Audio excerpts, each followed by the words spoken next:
Voilà, frères et sœurs, j'aimerais vous dire un mot, peut-être pour finir ou pour continuer un petit peu cette journée qu'on va consacrer, qu'on va consacrer à Dieu. J'aimerais vous parler peut-être de la continuité des versets qu'on a vus ce matin. Vous savez, tout ce que David a pu vivre, tout ce qui a pu se passer dans la vie de David maintenant, eh bien, est une préparation à quelque chose qui est devant lui, à quelque chose qui se prépare, à un combat, à une lutte. David va devoir faire face à un ennemi redoutable, à un ennemi qui va faire rentrer toute l'armée d'Israël dans la crainte. David va se retrouver devant une montagne de terreur, une montagne de violence, une montagne d'obstacles. Et tout le parcours que David a pu vivre jusque-là ne va faire que le préparer. En travers cet isolement, en travers ce mépris, le mépris peut-être de ses frères, le mépris même de son père, le mépris des gens qui l'entourent, eh bien ne va faire que le préparer.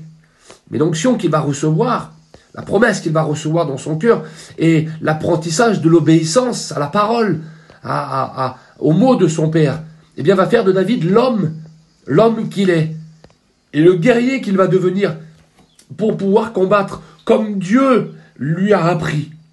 Nous verrons ensemble dans les prochains jours que David va combattre d'une manière particulière.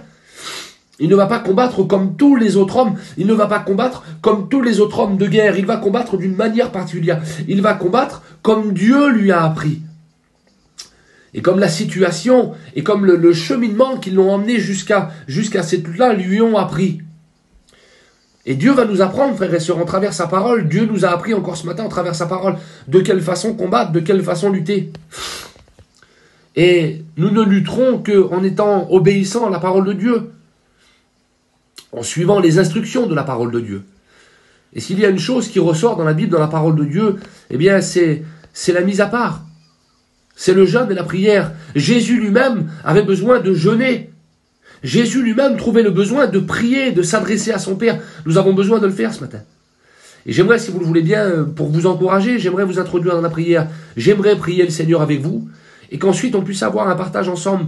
J'aimerais que vous partagiez réellement vos luttes, vos combats, vos difficultés, que vous partagiez réellement un témoignage, peut-être que vous puissiez prier, vous enregistrer à prier, et que l'on puisse écouter votre prière, que l'on puisse dire Amen à votre prière, que l'on puisse intercéder pour vous, que votre prière nous encourage. J'ai besoin de savoir que mes frères prient pour moi, j'ai besoin de savoir que mes frères prient pour ma famille, que mes frères prient pour l'église. Ça m'encourage de le savoir. Alors on le fait ensemble si vous le voulez bien. Je prie le Seigneur pour vous, je prie le Seigneur avec vous.